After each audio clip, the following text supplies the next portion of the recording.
lo malo de estar ciego, que de cerca tengo que usar lentes, pero de lejos veo sin lentes, entonces se me complica un poco. Soy Irving Rosales, director del Departamento de Economía. Me da muchísimo gusto darles la bienvenida a todas y todos en este día tan especial para nosotros. Después de más de 8 años y medio, este va a ser la última vez que como director del departamento me toque estar presente ante ustedes, viéndoles presentar las tesinas. Entonces, para mí también es la verdad que un momento especial, porque aparte la generación que presenta el día de hoy para mí es muy, muy especial. Entonces, me da muchísimo gusto que sean todos ustedes quienes estén presentando el día de hoy, que es mi último evento de AC3 como director del departamento. Me quedo como profesor de tiempo completo, pero ya como director ya cumplí el tiempo máximo que puede estar uno, entonces me da muchísimo gusto que hayan sido ustedes quienes me despidan como director del departamento. Entonces, al ser mi último evento aquí, ahora sí preparé palabras, o sea, lo que nunca hago, que es generalmente hablar, ahora sí un pequeño speech, entonces espero que me permitan. Entonces, les doy la más cordial bienvenida, familias, docentes, invitados especiales y, por supuesto, a ustedes, nuestras y nuestros estudiantes de la licenciatura en Economía, que hoy concluyen una etapa muy importante de su vida. Antes que nada, quiero agradecerles su presencia. Este es un momento que vale la pena celebrar, y qué mejor que hacerlo en compañía de quienes han acompañado su camino, todo este camino que no ha sido fácil, sus familias, sus amistades, sus profesores y profesoras, y también sus propias ganas de aprender y transformar el mundo. Hoy estamos aquí para escuchar las presentaciones de sus tesinas. Y aunque a simple vista parezca otro evento académico más, sí me gustaría detenerme en algo que a veces se da por sentado, que es: cada una de estas presentaciones es el resultado de muchos meses de trabajo, de muchos meses de reflexión, lecturas, análisis, discusiones, frustraciones también, preguntas sin respuesta, modelos que no corren, instrumentos que al principio como que no funcionan y después ya funcionan, y también hallazgos, certezas, pasiones y descubrimientos personales. Lo más emocionante de este ejercicio es también la variedad de temas, ustedes lo van a ver a lo largo de la tarde, es esta variedad de temas y enfoques que eligieron.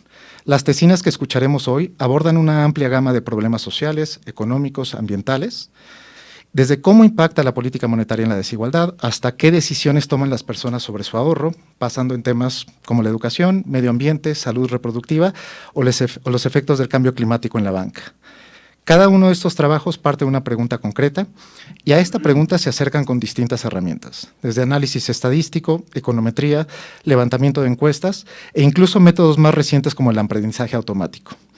Esa diversidad refleja no solo la riqueza de la disciplina, sino también la sensibilidad y el compromiso con el que ustedes han decidido estudiar la economía. Pero además tienen un reto particular que es bastante complicado. Cada presentación dura solo 10 minutos, ¿sí? Solo 10 minutos. Entonces tienen solo 10 minutos para compartir el corazón de una investigación entera. Y no es poca cosa. Requiere claridad, síntesis, inteligencia, sensibilidad y sobre todo mucha capacidad de comunicar lo esencial. Hoy, en un mundo saturado de información, saber decir mucho en poco tiempo es una habilidad fundamental. Y ustedes están aquí poniéndolo en práctica. Así que estamos aquí para celebrar el cierre de una etapa, pero también el inicio de otra. La que empiezan cuando se cruzan los saberes con la acción, cuando lo aprendido en las aulas se vuelve herramienta para mirar, cuestionar y transformar la realidad. Confíen en lo que han aprendido, pero sobre todo en lo que pueden seguir aprendiendo. Hoy no solo terminan una carrera, están listos para empezar a caminar con más fuerza, más conciencia, más compromiso. Felicidades a todas, a todos, me da muchísimo gusto estar aquí con ustedes. Felicidades, buena tarde.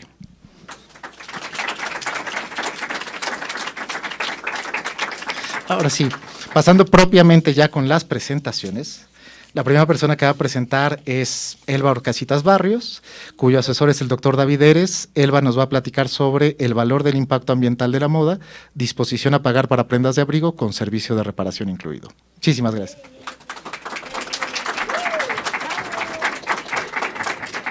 Pues solo a ti la primera, pero ya el resto ya está. Entonces aquí estos, presentar.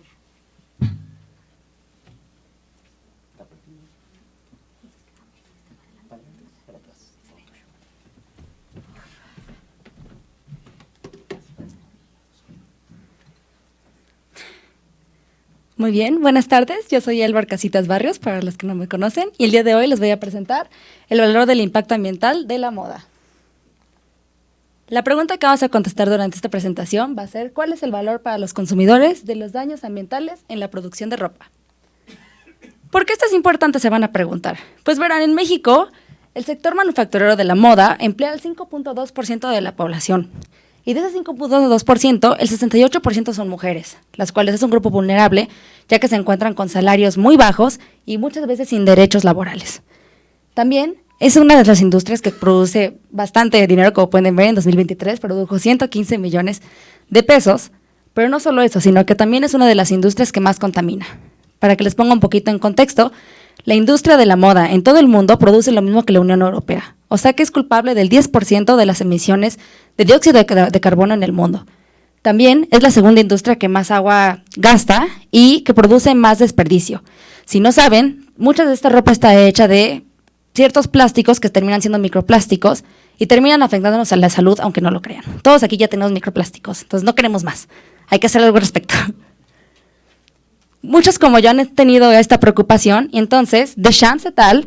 Es una de las personas que ha investigado la disposición a pagar aquí en México. Y ella lo que encontró es que la clase media y la clase alta en México son los que más tienen una disposición a pagar, pero que los limita el hecho de que no tienen una educación de cómo tener un consumo ético, por ejemplo. Kahn et al. Lo que nos dice es, bueno, eso puede ser en México, pero en otros países, dependiendo de la cultura y normas sociales, eso va a afectar la disposición a pagar que tengan las personas. La Italia lo que nos va a decir es como, bueno, sí, una opción puede ser el servicio de reparación y que mucha gente lo quiera hacer, pero a veces es costoso. Y ella nos dice que una buena medida serían prendas de abrigo, que es lo que voy a analizar yo. ¿Por qué prendas de abrigo? Porque es algo a lo que sí quisieras arreglar, le da cierto valor sentimental y no lo ves tan reemplazable como una t-shirt o unos jeans, por ejemplo. También Tully y Winner dicen como, bueno, por ejemplo, nosotros hemos visto que las personas se preocupan más por un tema de empleo en vez de ambiental.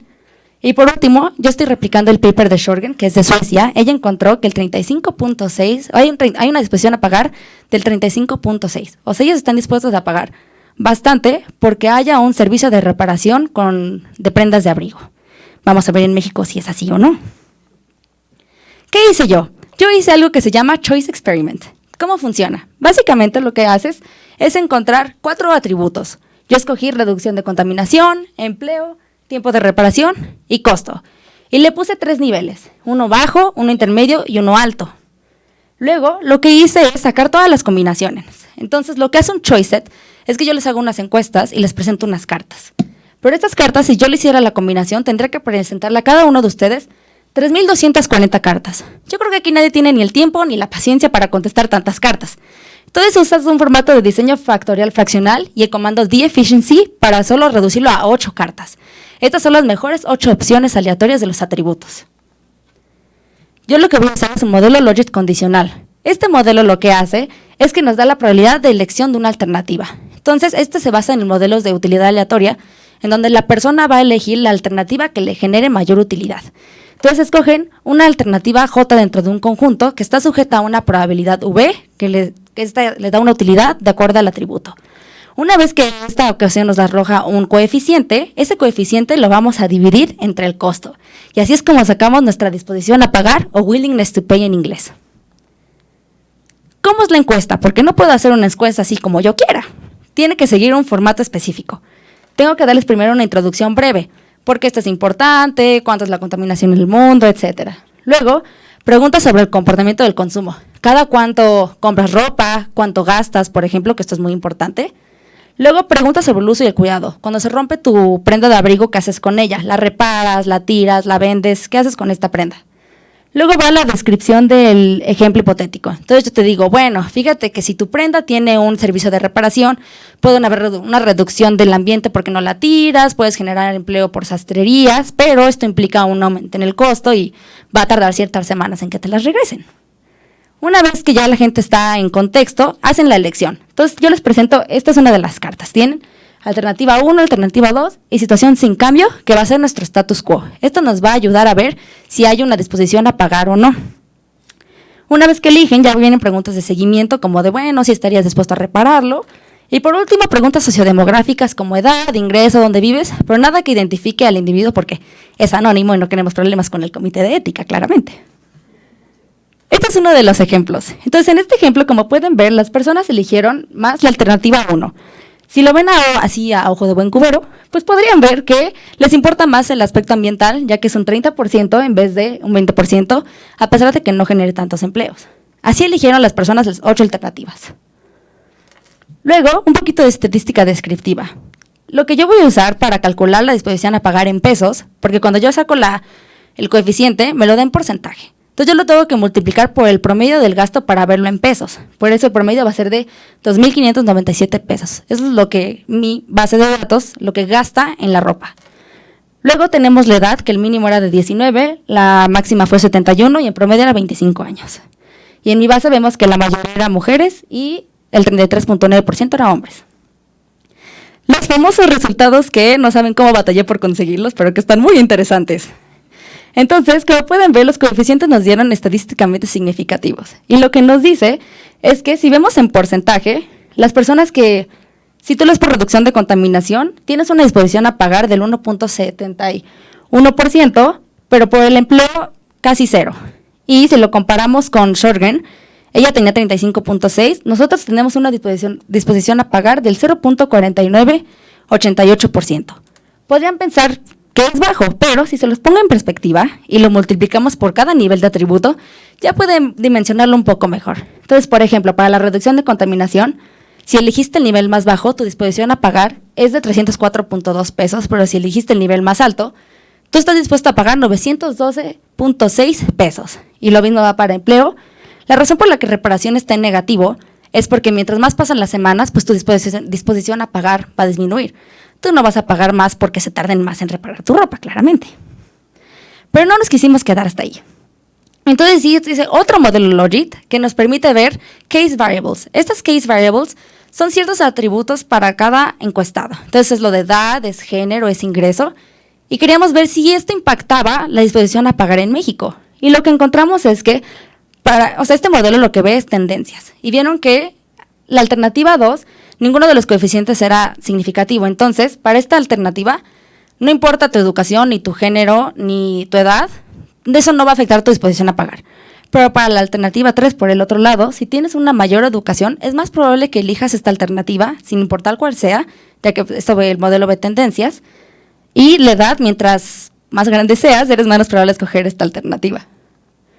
Entonces, como conclusiones, ¿qué tenemos? Pues aquí en México hay una disposición a pagar menor que en Suecia, pero también es importante verlo en perspectiva de qué nivel de atributo elegiste. También esto puede ser porque puede ser que en México haya una menor sensibilidad hacia temas ambientales, como lo vimos con The Shams, pero también puede ser porque aquí en México es muy famoso tener sastrerías que dan un servicio muy barato, entonces no ve necesario que haya ese aumento en el precio. Entonces este servicio no es tan favorable. También vemos que algunas variables como género y gasto no afectan la disposición a pagar. Tiene que ver más con tu educación o tu edad. Muchas gracias.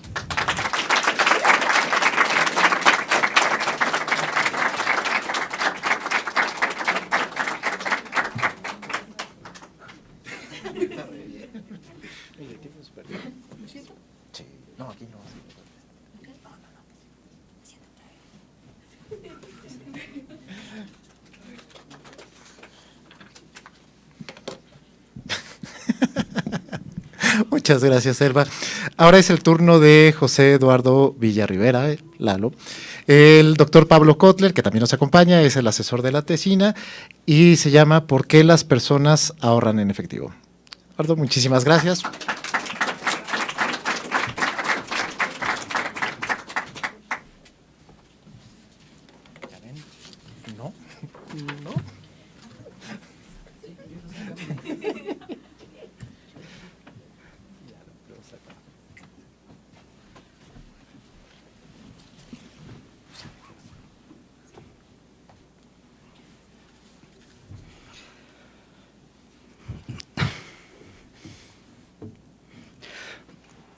Hola, ¿qué tal? Mi nombre es Eduardo y hoy vengo a hablarles de un tema muy cotidiano, el efectivo.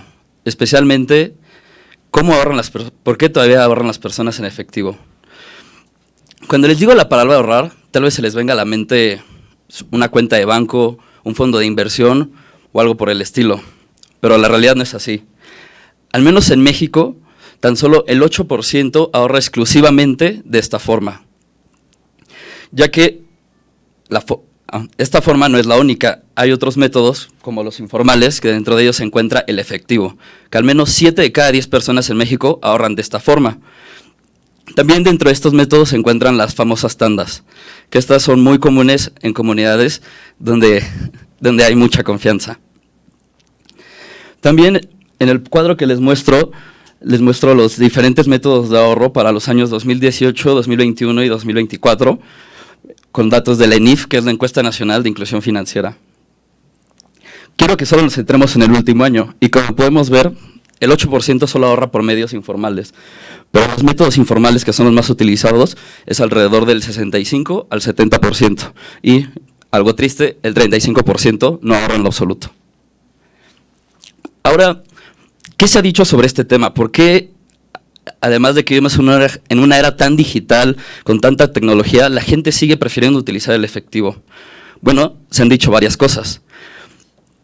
Principalmente se ha dicho que el efectivo prevalece en las economías, dado las actividades ilícitas como el narcotráfico, el lavado de dinero, ya que esta por las mismas características del efectivo, hace que todo prevalezca en anonimato.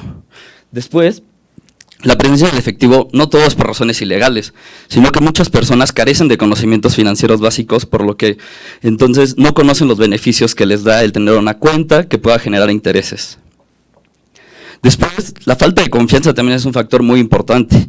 Que la gente no confíe en las instituciones puede hacer que parezca que el efectivo está mejor en su casa, debajo de su cama. También la preferencia del efectivo se refleja también por su inmediatez. Para objetos del día a día, el efectivo siempre seguirá siendo la forma más inmediata y te lo aceptan en cualquier lado.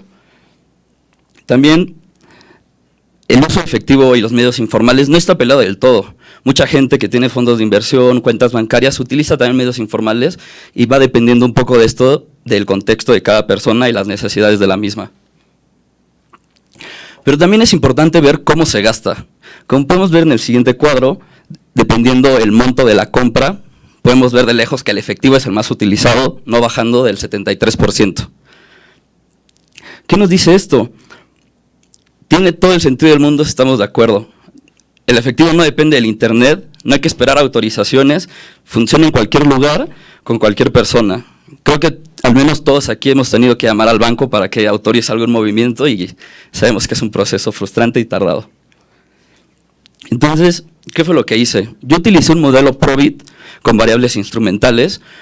No quiero entrar en muchos detalles técnicos, pero lo que me permite este modelo es estimar la probabilidad de que una persona ahorre en efectivo basado en las características de la misma. Entonces, las variables que yo utilicé fueron que la persona tuviera cuentas, que la persona tuviera empleo formal, cuál fue la razón por la que abrió esta cuenta, además de variables como la edad, años de educación, etcétera. Con los resultados que obtuve pude construir estos distintos escenarios y de los cuales podemos concluir casos bastante interesantes. Primero quiero que veamos el perfil medio, que es la probabilidad de que una persona ahorre en efectivo. Como podemos ver, se encuentra entre 55 y 59%, lo que nos dice que la mayoría de las personas utilizan efectivo para ahorrar. Después de esto, quiero que veamos el perfil con menos probabilidad. ¿Qué hice para construir este perfil? Lo que hice fue tomar en cuenta a una persona que utilizara 4 cuentas para ahorrar, tuviera empleo formal y que su motivo para abrir sus cuentas fuera el ahorro. Como podemos ver, la probabilidad de todos modos no llega a 0, algo que nos dice que el efectivo va a estar ahí todavía un tiempo. Y bueno, ¿qué nos dice lo demás de la tabla? Como podemos ver, el empleo formal es la variable con mayor impacto, es la cual reduce la probabilidad en mayor magnitud, la reduce en una probabilidad de 14%, seguido después del motivo de apertura de la cuenta con un 9%. Y por último, el uso de cuentas, que también influye, pero en una menor medida, entre 2 a 3%.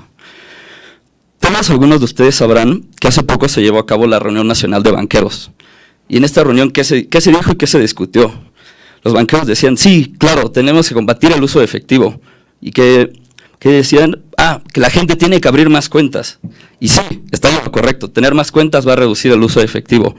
Pero como podemos ver en mi modelo, es muy pequeño el impacto que puede tener estas nuevas aperturas de cuentas. Además de que el grueso de la población no pasa de tener más de 2 cuentas.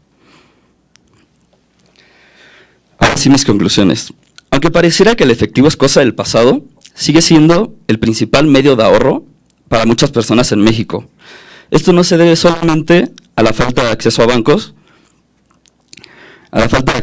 o tecnología, sino a motivos más complejos y racionales, como la confianza, la funcionalidad del efectivo y las estrategias adaptadas a cada contexto. Primero, tener una cuenta ayuda, pero no es suficiente. Segundo, mis resultados muestran que el uso efectivo se reduce cuando las personas están más integradas en el sistema financiero, pero no basta tener la cuenta.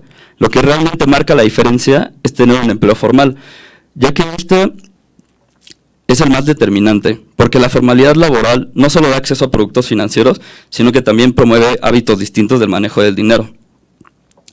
Abrir cuentas con la intención clara de ahorro también es sumamente importante, siendo el segundo. Pero ¿cómo podríamos moldear esto? ¿Cómo podríamos cambiar esto y que la gente en realidad se interese por ahorrar? Fácil, que los bancos pagaran intereses a muchas de sus cuentas. Muchos aquí tal vez tendrán cuenta de nómina o cuenta de cheques y, como sabrán, el banco no paga nada de intereses en ninguna de ellas. Ahora bien, es muy difícil que el ahorro en efectivo desaparezca por completo. Ni siquiera entre quienes están más integrados en el sistema financiero pasa. Esto nos muestra que el efectivo no siempre es una barrera, sino una herramienta complementaria que muchas personas siguen valorando. Entonces, ¿qué implicaciones tiene que tener esto? Las políticas públicas deben enfocarse no solo en bancarizar por bancarizar, sino en emplear la formalización del empleo, porque ahí es donde se puede generar un cambio más estructural y duradero. Diseñar productos que respondan a las necesidades reales de las personas, especialmente en contextos de informalidad y de ingresos variables, además de fomentar el uso intencionado de las cuentas para ahorrar. En pocas palabras, no se trata de imponer un solo camino, sino de ofrecer opciones que sean confiables, funcionales y cercanas a las vidas de las personas. Muchas gracias.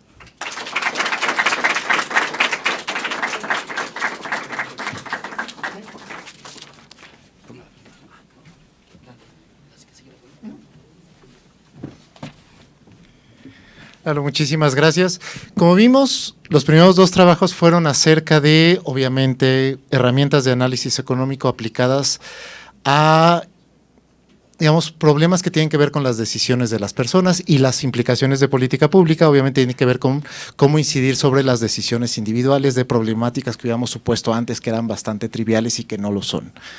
En esta siguiente sección de las presentaciones lo que vamos a ver es, digamos, implicaciones de política más en lo agregado, ya no en las decisiones en lo individual, sino los efectos que tienen más agregados en diferentes dimensiones. El siguiente trabajo es de Hugo Velázquez López, el asesor es el doctor Alan Hernández, y nos va a hablar, adelante Hugo, sobre el impacto de la política monetaria en la desigualdad en México. Muchísimas gracias.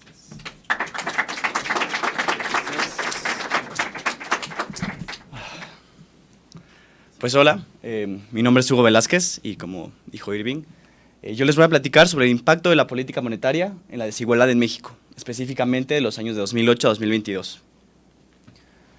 Bueno, ¿qué vamos a ver hoy? Les voy a hablar un poco de lo que es el tema, el índice, ¿no? El contexto, la motivación de por qué elegí este tema, la evidencia empírica alrededor del mundo, cuál es al final mi pregunta de investigación, cuáles son los datos, cómo los trabajé, cuál fue mi metodología y al final unos resultados y conclusiones, ¿no? Y bueno, para los que no son economistas aquí, les voy a platicar un poco qué es la política monetaria. El propósito de la política monetaria, al menos aquí en México, es controlar la inflación. El Banco de México utiliza la tasa de interés en la que los bancos se prestan dinero entre ellos para controlar el consumo al final hacia los consumidores. Y es muy bueno en esto, la política monetaria es muy efectiva en lo que hace. Sin embargo, yo argumento, y muchas personas en otros países argumentan también, que esto tiene impactos de desigualdad, y vamos a ver por qué, ¿no? ¿Por qué me interesa la desigualdad en México? Y bueno, como bien sabemos, México es un país muy desigual. El 1% más rico concentra el 44% de la riqueza en México en 2023, bueno, según Oxfam. Y como les decía, la política monetaria funciona como un instrumento estabilizador, pero en realidad tiene efectos de desigualdad que vamos a probar, ¿no? Así que cabe la pregunta, ¿es neutral la política monetaria en términos distributivos o no lo es, ¿no? Ahora, como les comentaba, a nivel internacional, esta es una discusión que sí se habla mucho, es una discusión que que no soy el primero al que se le ocurre, y se ha hecho varias investigaciones y se ha probado que esto en ciertos países sí se da, este efecto de cambios en la tasa de interés, hacen efectos de desigualdad en diferentes canales de riqueza, digámoslo, ¿no?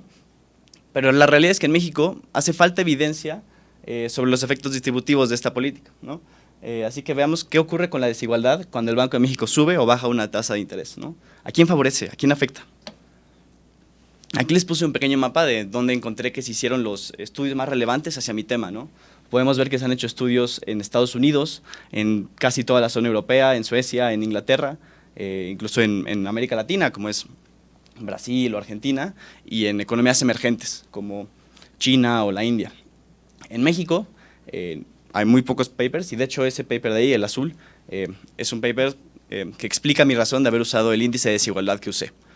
En Estados Unidos se encontró que las políticas monetarias tenían efectos, sobre todo cuando eran políticas monetarias alternativas, como el quantitative easing, que es una manera diferente, digámoslo, a subir o bajar el precio del dinero.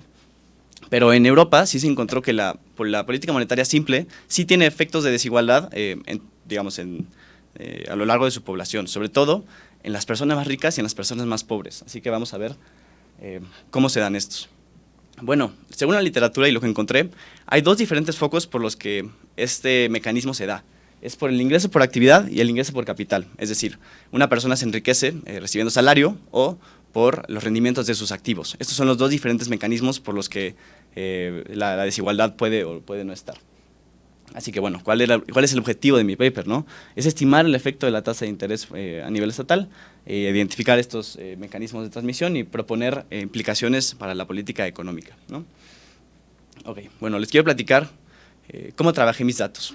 Yo para medir los ingresos a nivel México, yo lo trabajé a nivel estatal, utilicé una encuesta que se hace a nivel nacional que se llama el ENIG.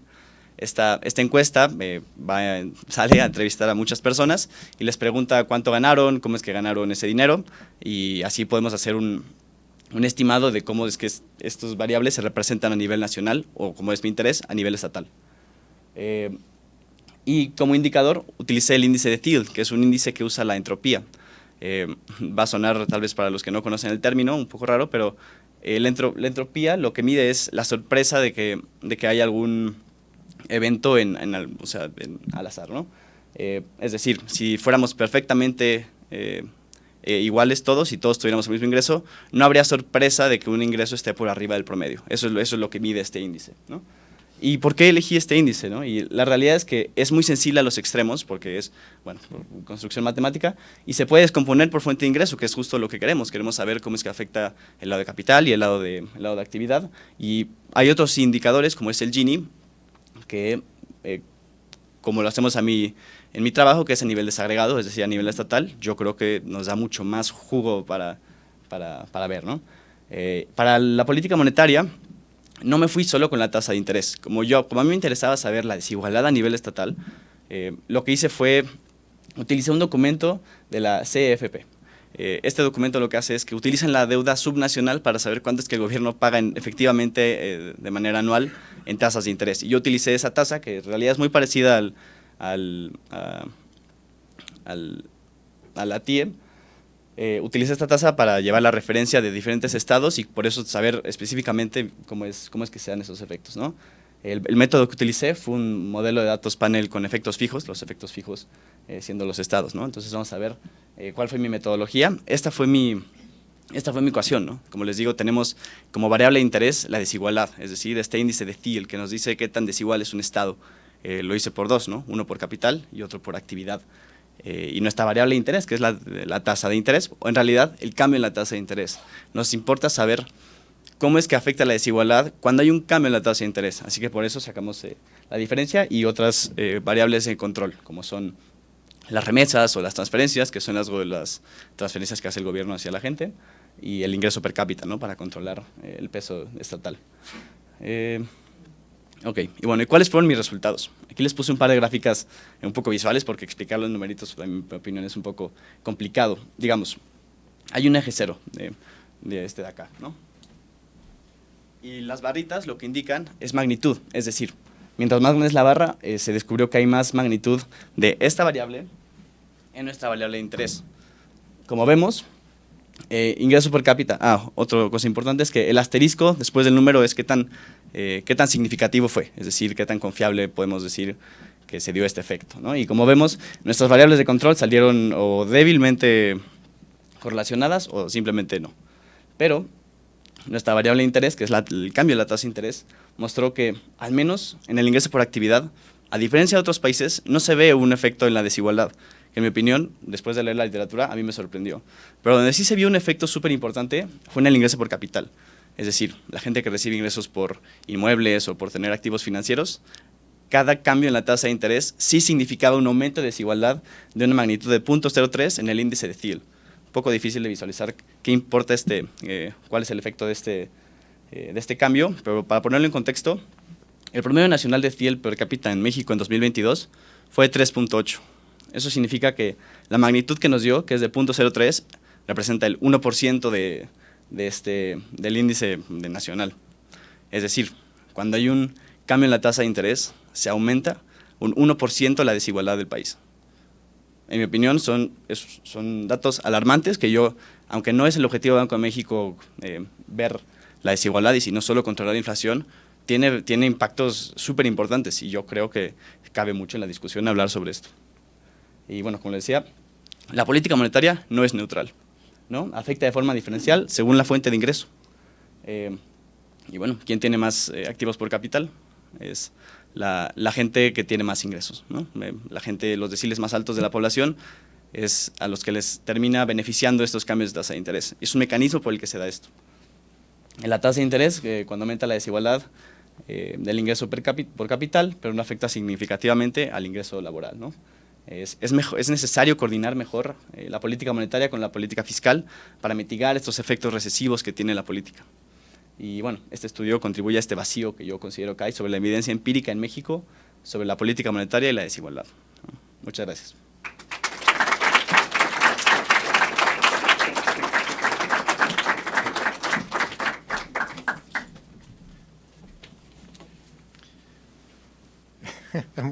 Muchas gracias, Hugo.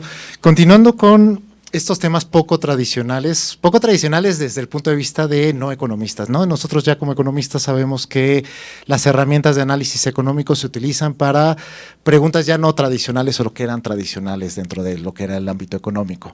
Lo que nos acaba de presentar Hugo es una de esas y vamos a ver ahora otro trabajo de Emilio Plata Reyes que justamente es sobre un tema poco tradicional de lo que sería la economía, digamos, clásica, por así decirlo. Emilio nos va a hablar, bueno, sus asesores, el doctor Alejandro Guevara y José Alberto Lara, nos va a hablar sobre cómo afectan los fenómenos hidrometeorológicos a la banca comercial en México. Emilio, muchísimas gracias.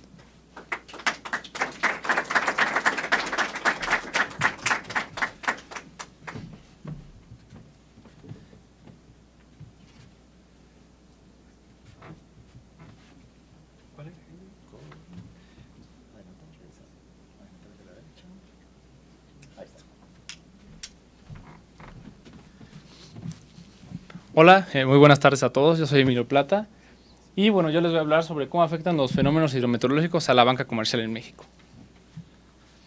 Bien, México, según World Risk Index, es el quinto país más vulnerable en el mundo respecto a desastres naturales y esto principalmente por tres factores. Uno de ellos es nuestra posición geográfica, el hecho de que nos ubiquemos entre los trópicos, que son dos líneas imaginarias donde pasan los vientos alisios y contralisios, que son corrientes de viento muy fuertes, las cuales hacen que el país pues sea más propenso a sufrir desastres meteorológicos. Otro factor es el cambio climático, que simplemente exacerba lo anterior. Y por último, la condición socioeconómica de nuestro país, ya que si hay menor infraestructura, menor inversión, va a ser más complicado para la población poder contrarrestar un choque negativo causado por un desastre natural. Inclusive, se puede llegar a caer en una trampa de pobreza, donde la población terminaría siendo poco o nada resiliente. Y bueno, el país se ve afectado por distintos fenómenos, están los geológicos, los socioorganizativos, que son los que nosotros provocamos, como la quema de árboles, y los hidrometeorológicos, que son los que nos vamos a enfocar, y son todos los relacionados con el clima. Bien.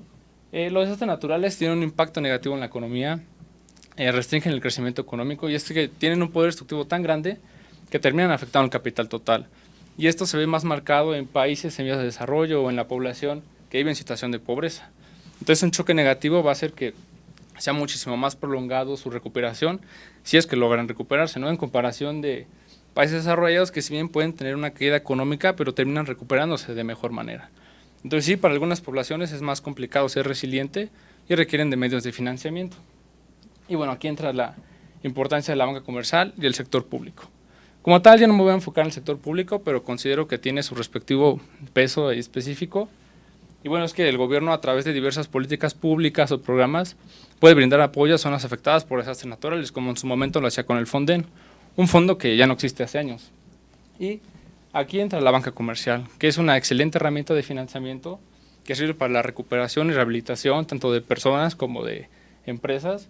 Y bueno, pueden conseguir financiamiento a través de distintos canales, ¿no? Inversión, crédito, depósitos y mucho más.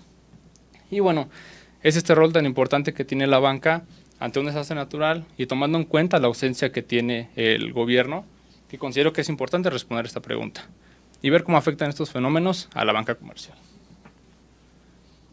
Bueno, este es un ejemplo y un poco de contexto. Los fenómenos hidrometeorológicos son los más frecuentes, los que más pérdidas económicas dejan, los que más defunciones. Y este es un ejemplo del año 2023, es la distribución porcentual de los daños, siendo los fenómenos hidrometeorológicos los que más presencia tienen. Aunque claro, esto es el huracán Otis, no siempre hay huracanes de esa gran magnitud, pero sí es la constante. Esta es una gráfica del 2000 al 2023, son todas las declaratorias de desastres, que son los fenómenos hidrometeorológicos los que más abarcan, ¿no? A lo largo del tiempo en comparación con otros fenómenos. Inclusive en un año como el 2017, que fue cuando los fenómenos geológicos dejaron muchas repercusiones, pues los hidrometeorológicos no se quedaron muy atrás. También fueron muy frecuentes y dejaron repercusiones económicas muy grandes. Y bueno, aquí simplemente cuáles son los estados más afectados por estos fenómenos, siendo Veracruz y Oaxaca los más afectados. La revisión de literatura. Bueno, uno de los papers que leí habla sobre cómo es el efecto de los huracanes en la banca en ciertas zonas del Caribe. Y bueno, ellos mencionan que cuando ocurre un huracán, lo que pasa es que la gente requiere liquidez. Entonces, las personas sacan de sus depósitos, los depósitos caen, aumentan los retiros. Como ya no hay tantos recursos para los bancos, cae el crédito, hay una contracción del crédito. Y bueno, también mencionan que incrementa la percepción del riesgo porque incrementa la morosidad. Las personas no tienen la capacidad para pagar sus préstamos, debido a que lo necesitan para este choque negativo. Y bueno, ellos utilizaron un modelo panel con efectos fijos, donde todas sus variables dependientes eran variables bancarias, como total de depósitos, total de préstamos, con su respectiva diferencia logarítmica para ver las tasas de crecimiento. Y como variable independiente, ellos desarrollaron su propio indicador de huracanes para tomar en cuenta todas sus características físicas. Bueno, este es de Filipinas. Filipinas es un país súper riesgoso, mucho más que México, siempre tienen tifones y todo. Y bueno, ellos buscan ver el efecto que tienen las lluvias en la banca. Y los resultados son muy similares, de igual manera hay una contracción del crédito, las personas retiran sus depósitos. Y bueno, aquí mencionan que la calidad de los activos cae porque incrementa la morosidad. También cae la rentabilidad de banco, aunque por un corto lapso de tiempo. Y que los bancos rurales son los más afectados. Ellos igual utilizaron 3 modelos, general de momentos, efectos fijos y VAR. Y bueno, de igual manera todas sus variables dependientes son variables bancarias con su respectiva diferencia logarítmica. Y como variable independiente ellos ya tenían un indicador de lluvias. Y bueno, mi hipótesis, yo basándome en la teoría, considero que los fenómenos hidrometeorológicos en México van a tener un efecto negativo en la banca en al menos 2 canales, lo que son el crédito y los depósitos. Es simplemente mis datos. Para los fenómenos hidrometeorológicos yo utilicé las declaratorias de desastres del Senapred y para los de banco la base de inclusión financiera. También el PIB y la población como variables macroeconómicas. Todo está a nivel trimestral y municipal. Y bueno, yo estimé un modelo panel utilizando efectos aleatorios. Realicé la prueba Hausmann para comprobar cuál era el mejor efecto. Y bueno, al igual que en la literatura, yo utilicé como variables dependientes mis variables bancarias, que son números de cuentas de crédito y números de cuentas de depósitos. Igual con su respectiva diferencia logarítmica para ver la tasa de crecimiento. Y para las variables de los fenómenos hidrometeorológicos hice una DOMI para cada uno. Para así, o sea, si hay un ciclón, este va a afectar el banco de cierta manera. También incluye variables macroeconómicas como el logaritmo del PIB, logaritmo de la población, un rezago de la variable dependiente para ver su tendencia, una variable para diferenciación de municipios y por último la interacción. Con la interacción vamos a ver cuál es el efecto que tienen los fenómenos hidrometeorológicos en los municipios rurales en comparación con los urbanos, ¿no? Para ver la diferencia que hay ahí. Y bueno, los resultados. Ese es el primer modelo. Realicé 3 estimaciones. La primera solamente tomando en cuenta las variables climatológicas, la segunda con las macroeconómicas y la tercera con la interacción. Y bueno, aquí los resultados son un poco variados. Lo que es la inundación y las lluvias, al menos en la segunda y tercera estimación, sí son el resultado que esperamos, que son significativas y negativas. O sea que cuando hay una inundación, disminuye en 9.56% el número de cuentas de crédito, ¿no? O sea que se contraiga el crédito bancario. Y bueno, las lluvias y las sequías tienen un efecto positivo. Aquí también la variable municipal es significativa. ¿Y qué nos dice la interacción? Que en un municipio rural, cuando ocurre un fenómeno hidrometeorológico, los municipios rurales van a necesitar más cuentas de crédito en comparación con los urbanos. Y bueno, este es el modelo de depósitos. Aquí tanto el ciclón como la sequía son consistentes, son significativas y negativas, que es justamente lo que buscamos. O sea que cuando ocurre un ciclón va a disminuir en 22.79% el número de cuentas de depósitos, ¿no? La gente requiere más liquidez y por eso terminan cerrando las cuentas. Y bueno, aquí la variable de interacción también es significativa y es negativa. Lo que nos dice es que en un municipio rural, cuando ocurre un desastre, va a disminuir el número de cuentas de depósitos en 28.39% en comparación con los municipios urbanos.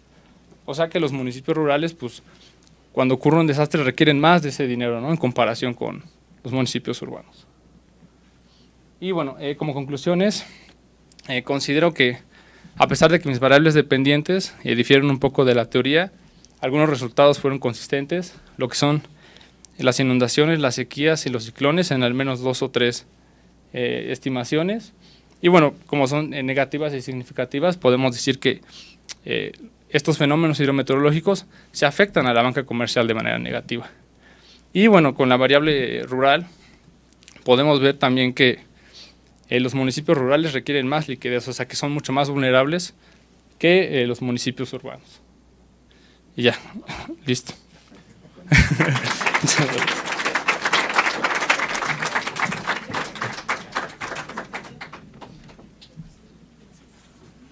Emilio, muchísimas gracias.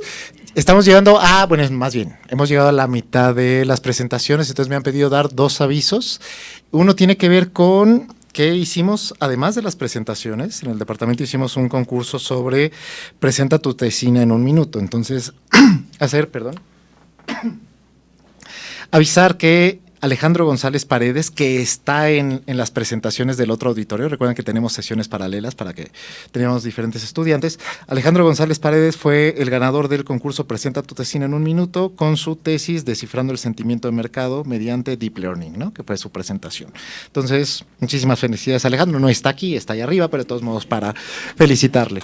El otro anuncio tiene que ver con recordarles, supongo que ya sus hijas y sus hijos les dijeron que al terminar las presentaciones tenemos un brindis. La Ibero nos invita a un brindis para convivir un rato todos. Va a ser bueno, al ratito les doy las indicaciones, pero es aquí mismo, ¿no? En este mismo piso, un poco para allá, pero sí pedirles si se puede que pasemos un ratito en el brindis todas y todos juntos, ¿no? De plano, no, ¿cómo no? Pero para que disfrutemos. Y ahora sí, pasemos a la siguiente presentación de Daniel Faesi González Padilla con un asesor bárbaro. Es que yo fui el asesor, entonces por eso. Que Daniel nos va a hablar de la restauración de la paridad de poder adquisitivo en México. Muchísimas gracias.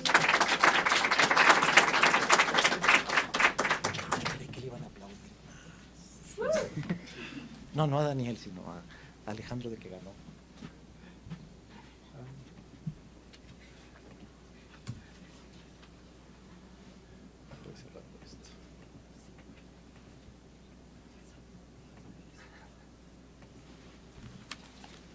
Bueno, buenas tardes. Yo soy Daniel Faesi y voy a hablar acerca de la restauración de la paridad de poder adquisitivo.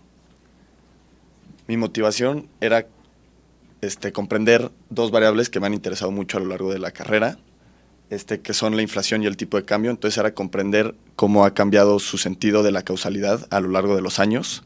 Es decir, cómo cuando hay un tipo de cambio flexible, los shocks en el corto plazo los absorbe justamente el tipo de cambio y en el mediano y largo plazo los absorbe la inflación. Mientras que en un tipo de cambio fijo es al revés, entonces los absorbe en el corto plazo la inflación y en el largo plazo el tipo de cambio. También es importante este tema, ya que si la PPP se cumple, las autoridades podrían anticipar estos ajustes cambiarios y evitar distorsiones económicas graves como crisis financieras. También es importante para los inversionistas y los analistas, ya que, digamos, pueden prever igual estas tendencias y poder tomar mejores decisiones de inversión. Todos nos gustaría un promotor que nos dijera cómo ganar más dinero y pues pegarle al clavo. Entonces la pregunta de investigación justamente es si la paridad de poder adquisitivo entre México y Estados Unidos tiende a restablecerse después de una crisis económica bajo un régimen de tipo de cambio flexible. El periodo del estudio abarca de 1997 a 2024. Este periodo es de suma importancia, ya que justamente nos permite evaluar la credibilidad de un tipo de cambio flexible. Es un periodo amplio, con varias etapas de alta volatilidad, como lo es la crisis inmobiliaria del 2008, la gran depreciación del 2016, la pandemia COVID-19 y la pandemia postinflación. Además, hubo varios cambios estructurales en este periodo en México, como una consolidación de la inflación, una apertura comercial mucho mayor y pues varios cambios en la política monetaria. En la revisión de literatura, la verdad es bastante dividido los resultados, es más o menos 50-50 de todos los papers que encontré. 50% dicen que no se cumple esta teoría y 50% dicen que sí se cumple. Así que la tesis la basamos un poco en un volado, esperando resultados positivos. Y cuando no se comprueba la PPP, siempre lo basan y, digamos, le echan la culpa a las rigideces comerciales. Y cuando sí se cumple, siempre es en el largo plazo, ya que en el corto plazo el fenómeno conocido como sticky prices y la sobrereacción del tipo de cambio no permite que esta relación se cumpla. Luego tenemos los modelos ahí, que son Beck, son los que más se utilizaron, que son Beck, Beckham y T-Beckham, y las pruebas que más se utilizaron son KSS, el Aumented Dickey-Fuller y el famoso test de cointegración de Johansen, famoso para nosotros. En el caso de México, la revisión de literatura es muy parecida, también los resultados son 50-50. Huerta hizo varios estudios, hizo un estudio con varios modelos, de 67 a 95, en donde en ninguno encuentra que exista la PPP en México, mientras que Taylor en 2002 hizo un modelo de raíces unitarias, en donde sí encuentra que se cumple. Entonces otra vez el modelo es 50-50. En mi modelo yo utilicé las variables de INPC de México, INPC de Estados Unidos y el tipo de cambio. Lo primero que hice fue revisar la estacionariedad de las variables, los resultados fueron positivos. Utilicé las pruebas Aumented Dickey-Fuller, Phillips-Perron y KPSS, en donde en niveles tenían raíces unitarias, pero en primeras diferencias eran estacionarias, que pues esto es positivo para el estudio. En segundo, se probó con el test de cointegración de Johansen, se comprobó que sí existía una relación de largo plazo entre los precios relativos y el tipo de cambio, pero el estudio no solo se basaba en esto, sino que queríamos ver ante una disrupción económica qué tanta reversión tenía hacia su equilibrio, si es que existe este equilibrio. Entonces aquí es sumamente importante que presten atención a esta ecuación de aquí, ya que es la ecuación teórica de la PPP relativa, en donde para que, digamos, el resultado fuera positivo y se cumpliera esta PPP y pudiera tener un cuadrito verde en la presentación, las dos coeficientes tendrán que ser positivos, tanto el coeficiente del tipo de cambio como el coeficiente de la inflación de Estados Unidos, y el coeficiente de error tendrá que ser ante una disrupción negativo para presentar la regresión a la media. Entonces vamos con los resultados. En la primera parte, el periodo de 1997 a 2018 no se cumple la teoría de la PPP relativa, por obvias razones, por la crisis del 2008. Esta crisis inmobiliaria pues tuvo un impacto mundial, hubo un parón económico, hubo un parón de inversión, parón de consumo, y contagió a todos, y México no fue la excepción. México, al ser pues el vecino y su mayor socio comercial, digamos, el mayor socio de México es Estados Unidos, hubo una depresión altísima, La Fed tuvo que bajar las tasas hasta el 0% para tratar de reactivar la economía y ni así fue suficiente. Tuvieron que implementar el quantitative easing y apenas así la armaron.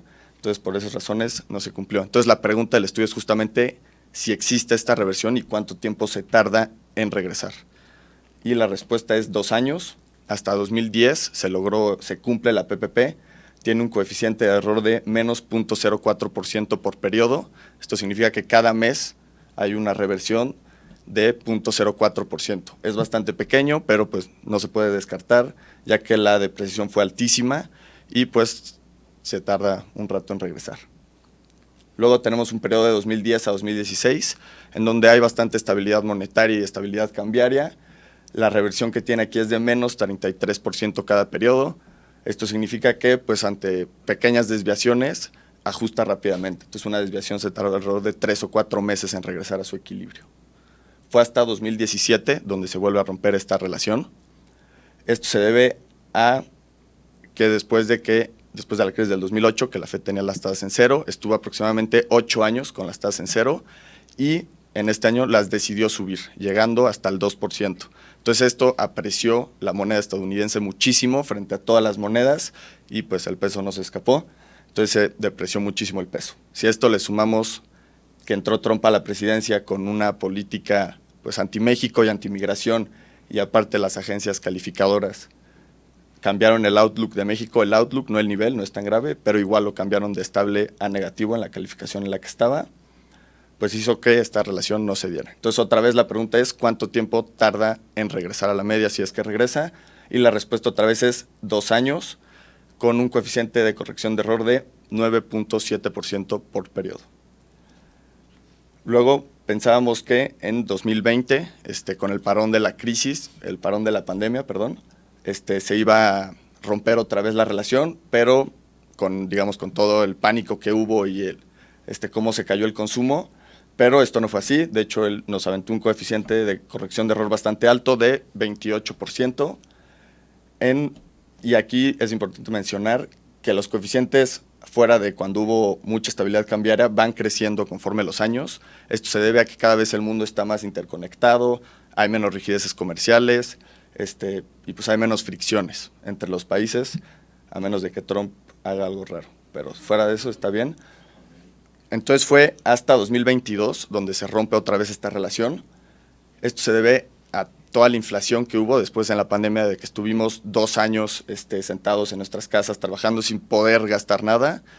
Salimos, digamos, de la pandemia y compramos hasta lo que no necesitábamos. Entonces, digamos, la oferta no estaba preparada para este grado de demanda. Esto incrementó muchísimo los precios y aparte le sumamos que hubo cuellos de botella en todas las cadenas de suministro, pues la inflación aumentó muchísimo y se volvió a romper la relación. Entonces aquí la pregunta por última vez es ¿cuánto tiempo tardó en regresar a su equilibrio? Y la respuesta es que todavía no lo sabemos. Seguimos apenas en la bajada de esa inflación. Banxico subió las tasas hasta 11.25, apenas la semana pasada Banxico recortó la tasa 50 puntos base a 8.50, la Fed por su parte llegó a estar a 5.25 y apenas vamos en 4.25. Entonces apenas venimos en esa bajada de tasas que provocó esta inflación. Entonces habría que esperarnos pues unos años más, aunque la verdad ya me quiero graduar, entonces ya lo presenté de una vez. Y entonces como conclusiones generales, tengo que durante periodos de relatividad, o sea, de relativa estabilidad cambiaria y monetaria, sí se cumple esta relación, entonces el volado salió positivo, y aunque en crisis financieras o en eventos globales disruptivos se cumple temporalmente, se deja de cumplir temporalmente esta relación, entonces la palabra clave es temporalmente, y pues el coeficiente de corrección de error negativo nos indica qué tan rápido es la reversión a su media, y la conclusión es que está totalmente, la velocidad de ajuste está totalmente relacionada con el entorno macroeconómico en el que nos encontremos, y eso sería todo. Gracias.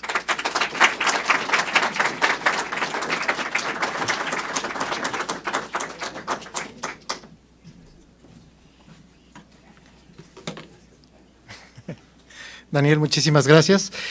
Ahora vamos a ver otro tipo de temas, o sea, un poco, nuevamente, dentro de este aspecto que poco es conocido fuera del ámbito, ahora sí que de las y los economistas, que hacemos en economía y que relaciona digamos, la economía laboral, que es algo que ya se ha venido estudiando por muchísimos años, pero combina con cuestiones de economía de la educación y la economía de género. Entonces son temas bastante interesantes que vamos a ver a continuación. Entonces, por favor, demos la bienvenida a Andrea Rodríguez García, el asesor del doctor Isidro Zuluaga, y Andrea nos va a presentar resultados educativos y laborales de las madres adolescentes en México, análisis por nivel de educación sexual. Andrea, muchísimas gracias.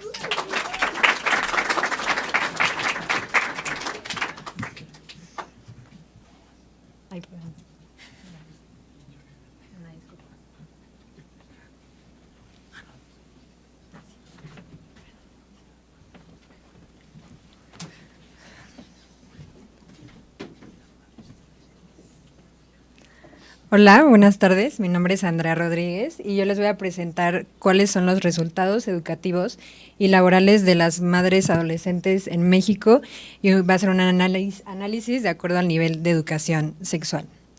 ¿Por qué es importante? De acuerdo con datos del Banco Mundial, en México 61 de cada 1000 adolescentes entre 15 y 19 años son madres. Esto está por encima del promedio latinoamericano y supera países como Brasil, Argentina y México, que tienen niveles de desarrollo similares. Por otro lado, la maternidad temprana se ha relacionado con trayectorias educativas incompletas, con menores ingresos en la adultez y una mayor probabilidad de vivir en condiciones de pobreza. Es por eso que Acevedo et al. En el reporte de Banco Mundial establecieron que la maternidad adolescente en América Latina responde mucho más a limitaciones estructurales que a elecciones o decisiones plenamente voluntarias de las adolescentes. Por eso, mi pregunta de investigación es, ¿cuál es el efecto de la maternidad adolescente sobre los resultados educativos y laborales de las jóvenes en México en función de su nivel de educación sexual? La revisión de literatura que yo realicé es esta que pueden ver en pantalla. Me guié más que nada en el primer paper, que es de Eva Arceo y Raimundo Campos, donde ellos, a través de un propensity score matching, concluyeron que las adolescentes embarazadas tienen entre 0.6 y 0.8 años menos de escolaridad y una probabilidad menor de entre 9 y 18 puntos porcentuales de trabajar en comparación con sus contrapartes no embarazadas. Ahora, la metodología que yo voy a usar. Primero es importante mencionar que los datos que estoy usando son de la ENADID 2023, que es la Encuesta Nacional de la Dinámica Demográfica, y me estoy enfocando solo en las mujeres entre 15 y 19 años en el momento de la encuesta. Y la metodología que estoy usando es el Propensity Score Matching, que es el mismo del paper del cual me estoy basando, donde esto es importante porque una de las dificultades para estimar efectos causales es que es difícil encontrar directamente cuál es el contrafactual, ¿no? El contrafactual es qué hubiera pasado con un adolescente si no se hubiera embarazado. Entonces, el Propensity Score Matching le da una solución a esta dificultad y lo que hace es que empareja a mujeres que experimentaron el evento, que en este caso es el embarazo adolescente, con otras mujeres similares en características observables, pero que no experimentaron el evento.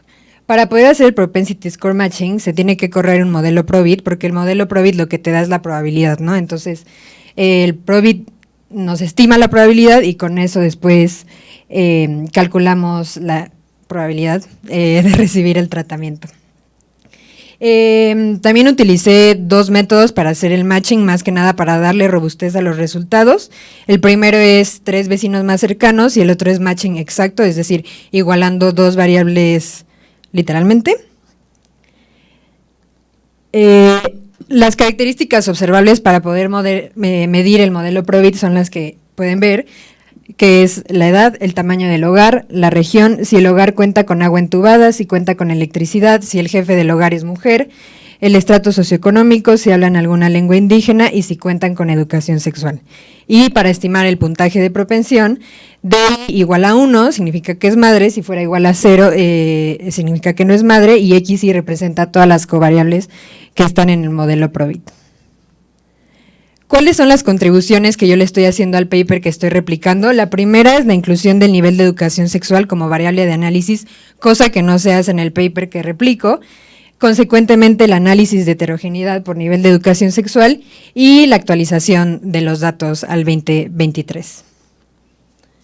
Y dado que esto es algo que yo estoy agregando, creo que vale la pena explicarles un poco más cómo es que hice este índice de educación sexual. Y antes de explicarles, también creo que es importante mencionar que la educación sexual integral abarca 3 dimensiones importantes, ¿no? La primera es la información, después el conocimiento y después el uso, en ese orden. O sea, si tienes información, si puedes tener la información, puedes conocer sobre ello y después puedes hacer uso de ese conocimiento.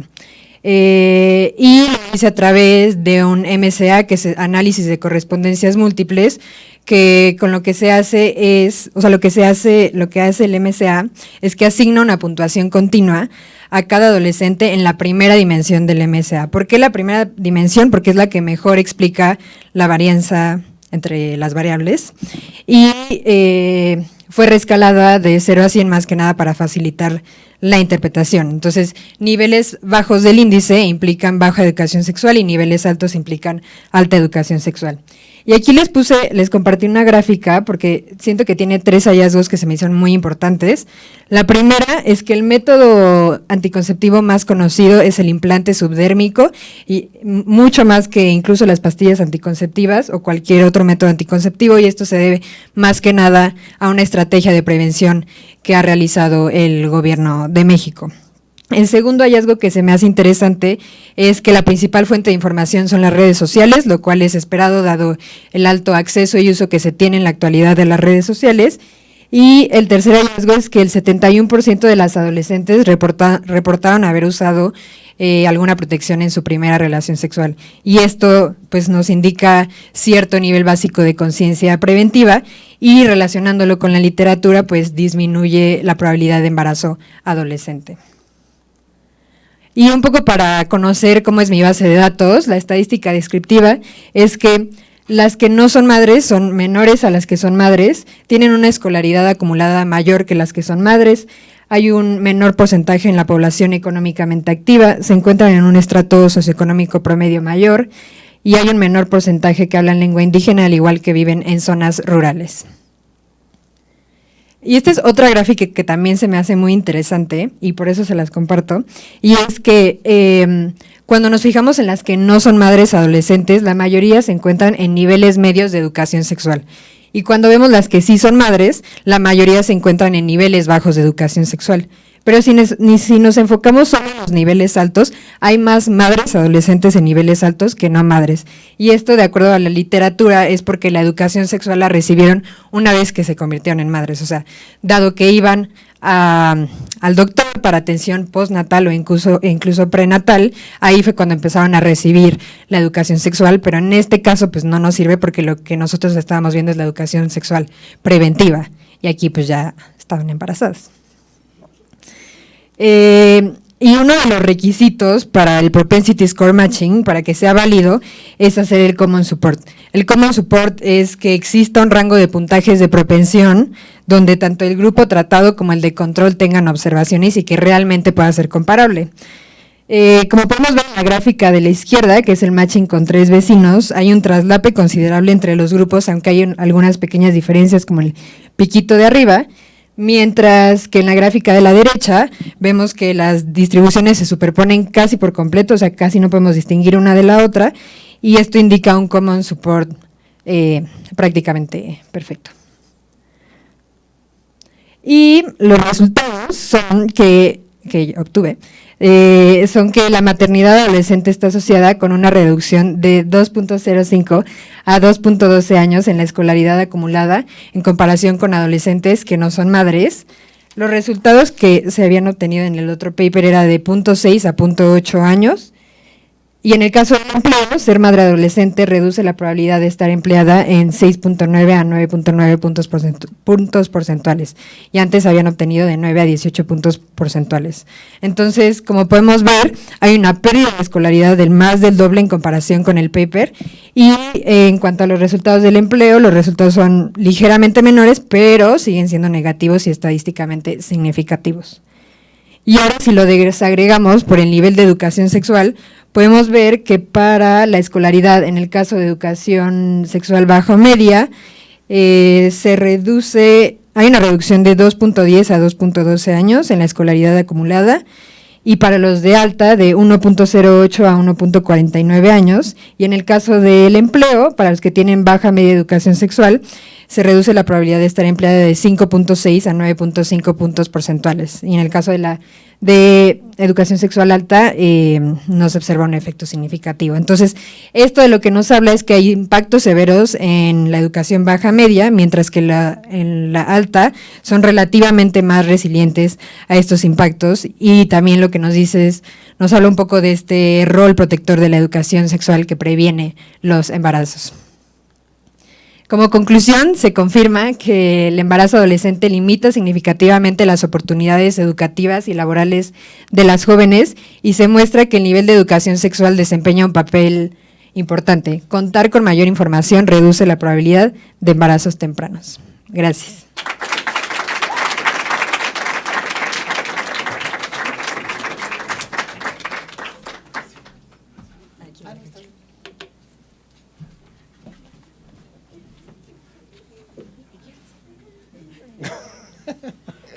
Ahora es que si vieran lo que están diciendo acá, es bastante bien. Ahora damos la bienvenida, por favor, a María Cruz Morales. El asesor de María es el doctor Isidro Zuluaga. María nos va a hablar sobre la legalización del aborto y condiciones de vida infantil.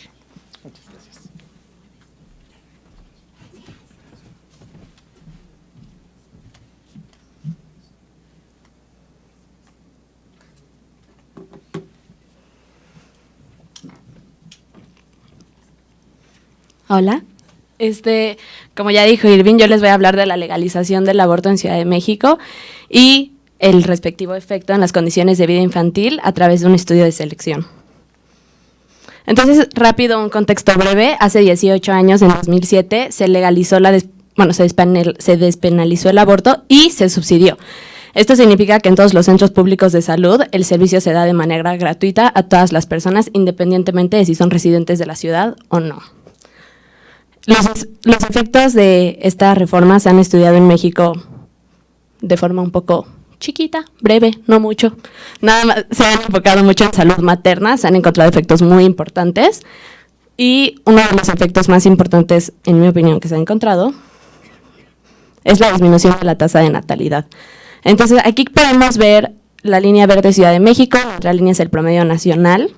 Entonces, la tasa de natalidad viene bajando desde los últimos 20 años, pero a partir de la reforma,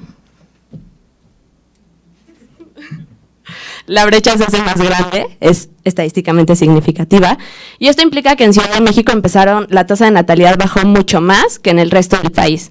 Y esto lo que a mí me hace preguntarme, lo que se me hace interesante no es nada más que estén naciendo menos personas, sino en qué condiciones están naciendo estas personas y qué mujeres ya nos están volviendo madres. Esto me lleva a mi enfoque, que es analizar el efecto de la interrupción legal del embarazo en las condiciones de vida de los nacimientos posteriores a la reforma. ¿Cómo voy a hacer esto? La literatura, de nuevo, no hay mucha, pero es buena. Entonces, originalmente en 1999, Gruber, Levine y Steiger analizaron esto para Roe v. Wade en Estados Unidos. Entonces, ellos llaman al niño marginal este niño que fue abortado, el niño que solo nacería en las condiciones donde la maternidad es forzada. Entonces, este niño tendría 40% mayor probabilidad de vivir en un hogar con pobreza, 50% mayor probabilidad de vivir en un hogar monoparental, etcétera. 10 años después, regresan los mismos autores a checar sus resultados si se mantienen a largo plazo y a revisar su metodología, y encuentran que sí, los efectos se mantienen en la adultez. El marco teórico. Entonces, ¿cómo estoy ligando todo esto de la tasa de natalidad, las mujeres, los niños, etcétera? Entonces, los autores hablan que hay dos efectos potenciales de cambios en los costos del aborto. Entonces, cuando cambian los costos del aborto, y estos costos pueden ser financieros, psicológicos, laborales, lo que sea, o sea, implica todo. Cuando estos costos cambian, se afectan las decisiones de fertilidad de las mujeres en dos frentes. Primero, si deciden embarazarse o no. Entonces, ex ante, la decisión de embarazo. Y aquí el efecto que vemos son los embarazos marginales, que son los adicionales. ¿A qué me refiero con esto? Al embarazarte, cuando el aborto está despenalizado, el embarazo no tiene necesariamente que acabar en un nacimiento. Entonces, el costo del embarazo disminuye y más mujeres se van a embarazar y posteriormente, ex post, van a decidir si abortar o no, dependiendo de su situación de vida. Entonces, deciden embarazarse y posteriormente deciden abortar, considerando tanto lo que eso va a significar para ellas como al potencial hijo. Entonces, una vez embarazadas, por ejemplo, pueden tener más información de su situación laboral, de su situación de pareja, de su situación familiar, etcétera, y esto va a poder cambiar su decisión de si quieren convertirse en madres o no. Entonces, esto nos permite heterogeneidad entre mujeres porque distintas mujeres van a esperar cosas distintas de su embarazo y de un posible nacimiento. Empíricamente, para poder analizar esto, se complica la cosa, pero se hace en 3 etapas. Entonces, primero lo que voy a hacer es, nada más voy a ver si las variables de interés se comportan de forma diferente en Ciudad de México al resto del país posterior a la reforma. Entonces, ahorita les diré qué variables son, pero nada más voy a ver si sí hubo un cambio en las variables de interés. Posteriormente, con una ecuación de primera etapa, voy a aislar el efecto en ciertas variables de natalidad, como la tasa de natalidad, que se da por el cambio en los costos del aborto. Entonces, aunque claramente baja la tasa de natalidad, no todo tiene que ver con la despenalización del aborto, ya venía cayendo. Entonces, para poder aislar qué tanto esa caída sí tiene que ver con el cambio en los costos del aborto, voy a checar esas variables en contra de ciertas variables clave. Y por último, ya con las variables instrumentadas, ya voy a checar el efecto en las condiciones de vida. Va a ser más claro con los resultados. Entonces, los outcomes. Voy a checar la proporción de hogares que viven en pobreza por ingreso, esto utilizando los datos del Coneval. Entonces, si la madre o el jefe del hogar tiene un ingreso menor a la línea de pobreza, el hogar se considera pobre. Hogares monoparentales, si la madre del hogar en el censo dice no está en una unión legal o no legal, se considera madre soltera. Madre adolescente, si tuvo al hijo entre los 15 y los 19 años. Y madre con baja escolaridad se define si la madre tiene secundaria incompleta o menos. Estos son personas nacidas entre 2001 y 2015, como ya dije, las reformas fueron en 2007, entonces así puedo comparar a los niños nacidos antes y a los niños nacidos después. Ay. Y los instrumentos que voy a utilizar para el costo del aborto, o sea, ¿a qué me refiero con costos? Precisamente, como ya dije, no son solo financieros, sino también psicológicos, sociales, etcétera. Entonces, uno de ellos va a ser la distancia por carretera a Ciudad de México. Entonces, si el aborto solo es legal en Ciudad de México y tú vives en Nuevo León versus si vives en Querétaro, estás enfrentando un costo diferente si quieres conseguir un aborto, porque tienes que viajar a Ciudad de México. Mientras más cerca estés, menor va a ser el costo que enfrentas. Y el costo latente ya se refiere al estigma y a la percepción social del aborto. Entonces, las mujeres que están en un estado que sea demasiado, tal vez, conservador, van a enfrentar un costo más alto de abortar porque va a haber menos acceso, incluso si es clandestino, porque clandestino no significa inseguro, simplemente significa que se está haciendo en un estado donde no ha sido despenalizado el aborto. Entonces, así tengo costos tal cual la distancia y esta parte de la percepción. La percepción lo checo con el acceso a abortos clandestinos, que fue una que yo calculé utilizando egresos hospitalarios, entonces con un código de la OMS que te dice básicamente que clasifica el tipo de situación médica. Hay unos códigos especiales para abortos inducidos y entonces con eso calculé la tasa de abortos clandestinos por estado para todo el periodo del análisis. Ya se viene lo bueno, que son los resultados, que fue todo un tema. Aquí cuando Irving dijo los instrumentos que no funcionaban se refería a mí, pero ya funcionaron, así que los vamos a ver. Entonces, la forma reducida, ¿se comportaron diferente las variables? Sí, éxito. Entonces, el efecto es muy pequeño, claramente, porque, o sea, al final, despenalizar el aborto no va a disminuir la pobreza en un 50%, pero aún así sí hay un efecto. Entonces, previo a la reforma en México, en el censo, 40% de los hogares tenían un ingreso menor a la línea de pobreza. A partir de la reforma, este número disminuye en un 2.8% de ese 40%.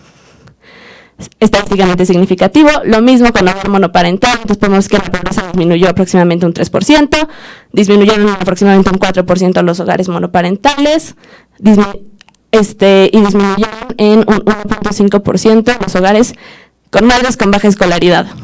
Marla era positivo. Esto se debería checar más a fondo, la verdad ya va un poco más allá de mi estudio, pero no necesariamente va en contra de mi análisis. Porque si una madre adolescente tiene apoyo de su familia, tiene una buena situación económica, tiene alta escolaridad, aún así puede darle a ese futuro niño una mejores condiciones de vida que una madre adulta que tal vez sufre de abandono paternal o fue despedida o algo por el estilo. Entonces no necesariamente va en contra de mi hipótesis. La primera etapa, en esta lo único que queremos ver es si mis instrumentos de los costos del aborto son válidos para explicar los cambios en la tasa de natalidad. Y sí son, no eran, pero ahora sí son. El estadístico lo puse en negritas porque estoy muy orgullosa. Y ya con eso podemos ver los efectos finales, que son los interesantes. Entonces, ¿qué pasa? Tengo dos variables. Una es birth ratio. Birth ratio es el número de embarazos que sí acaban en un nacimiento. Entonces, si solo el 80% de los embarazos acaban en nacimientos, la tasa es del 0.8. Entonces, este efecto va a subestimar, me parece, ando confundida, perdón, va a subestimar el efecto total porque estamos ignorando los embarazos marginales que les comenté al inicio. Aquí solo estamos analizando los nacimientos marginales. Entonces, aquí esperamos coeficientes positivos, porque aquí ya estamos viendo ese llamado niño marginal. Entonces, esto lo que nos diría, por ejemplo, viendo en variables instrumentales, es que el niño marginal de sí haber nacido hubiera tenido un 6% mayor probabilidad de nacer en un hogar con pobreza en comparación al niño promedio que sí nació después de la reforma.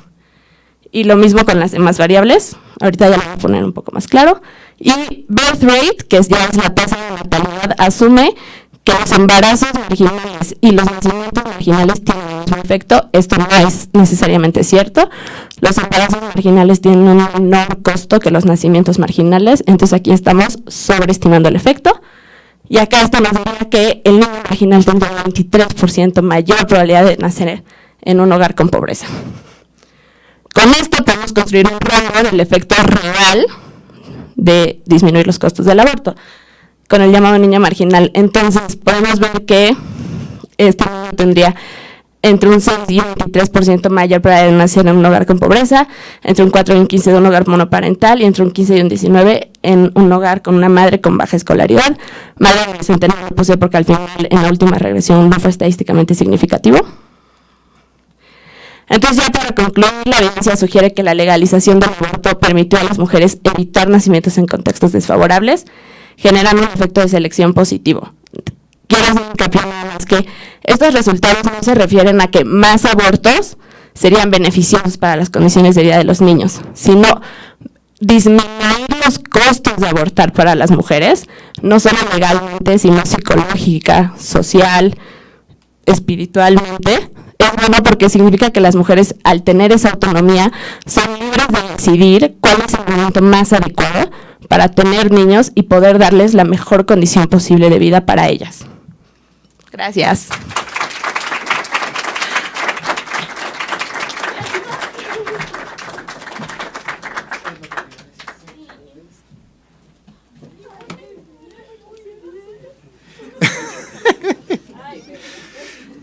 Así han sido los 4 años, ¿eh? Es una cosa que...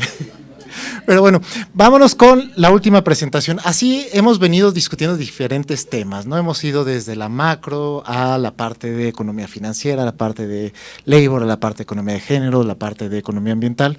Pero la evolución del análisis, digamos, del análisis de la economía ha sido también en términos de las herramientas, ¿no? Hemos visto a lo largo de este día o esta tarde trabajos que utilizan propensity score, series de tiempo, datos en panel, sección cruzada, variables instrumentales. Y en este último trabajo lo que vamos a ver es esta nueva parte que está siendo utilizada por la economía que tiene que ver con las herramientas de inteligencia artificial y cómo el análisis económico está aprovechando las herramientas de la inteligencia artificial para contestar preguntas bastante interesantes desde un punto de vista económico. Entonces, por favor, démosle la bienvenida en esta última presentación a Andrea Fastlich-Perelman. El asesor de Andrea es el doctor Isidro Zuluaga, que porque traía mis lentes no veía bien hasta atrás, entonces Isidro está por allá. Y Andrea nos va a platicar sobre los determinantes del rezago educativo en México, un análisis integral utilizando herramientas tanto de econometría como de machine learning. Andrea, muchísimas gracias.